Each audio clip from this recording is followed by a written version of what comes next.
Hey everyone, Quincy from ESL Authority here. This is an excerpt from our interview with Jonny, a teacher in Phuket, Thailand, where he talks about how to save money as a teacher in Thailand. And he has some really good ideas, and I wanted to share it. Enjoy.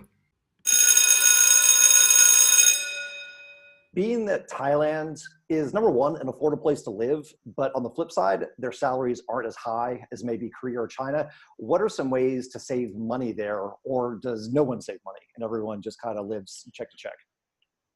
Some people are able to save money. So a big factor, I guess I'll start with the salaries. So an average salary for a public, let's say just like a public English teacher, public school English teacher, average salary in Thailand is going to be about 35,000 baht per month, which I think converts to about a little over $1,000 US, maybe $1,100 US. So you can live on that. Okay, if you break it down, that averages out to about 1,000 baht a day, or about $30 a day, roughly. So you can figure that your apartment's going to cost you about 10,000 baht. So a third of your salary is probably gone just to accommodation straight away. Once you get a motorbike, your transportation costs will be really low. You just have gas and some maintenance, but transportation is generally quite cheap, assuming that you do have a motorbike. If you're in a bigger city like Bangkok, I assume that you could take taxis or the SkyTrain. Yeah. So your biggest expense is probably food, or at least for me, my biggest expense was food.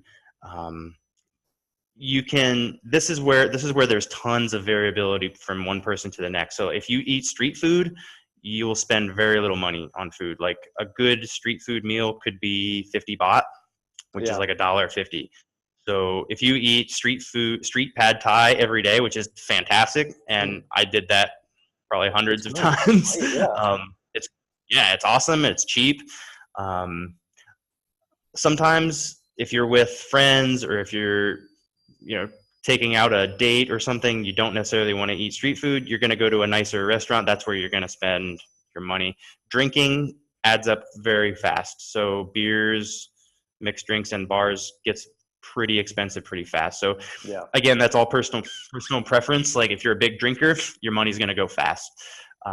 If you like to eat at nice, fancy Western style restaurants, you're going to spend a lot. Most of your money is going to be spent on food. If you're perfectly happy to not drink a lot and eat street food or eat at like more local restaurants where the local people eat, then you can get by quite cheap, and you may actually save money from one month to the next. Again, the other X factor is how much you want to travel. Like being in Phuket or anywhere in Thailand, really, it's very easy to travel to the other Southeast Asian destinations, like all of the islands around there.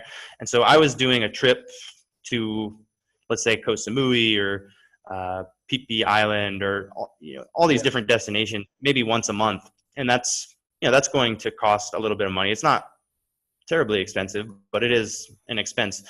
Some people did very little traveling. They just went to work and went home and kept themselves entertained in Phuket and did very little traveling. So obviously that's not a big expense for them.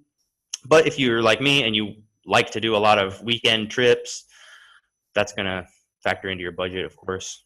So it sounds like the keys here are to eat local when you can, to have a motorbike either to buy or to rent to minimize transportation costs, and let's see, I don't even know, just be conscious about your spending when you go out, because even though you can live comfortably, it does go fast when you treat yourself, whether it's traveling or eating out or partying or whatever. Exactly. And Phuket is quite well known for its nightlife, especially the Patong. There's an area called Patong, which is full of bars and international restaurants and all kinds of other crazy things that I won't go into. But I will just say, like, one night out in Patong, you can blow your budget pretty fast. Like you can spend the same amount of money that you could spend in the whole week.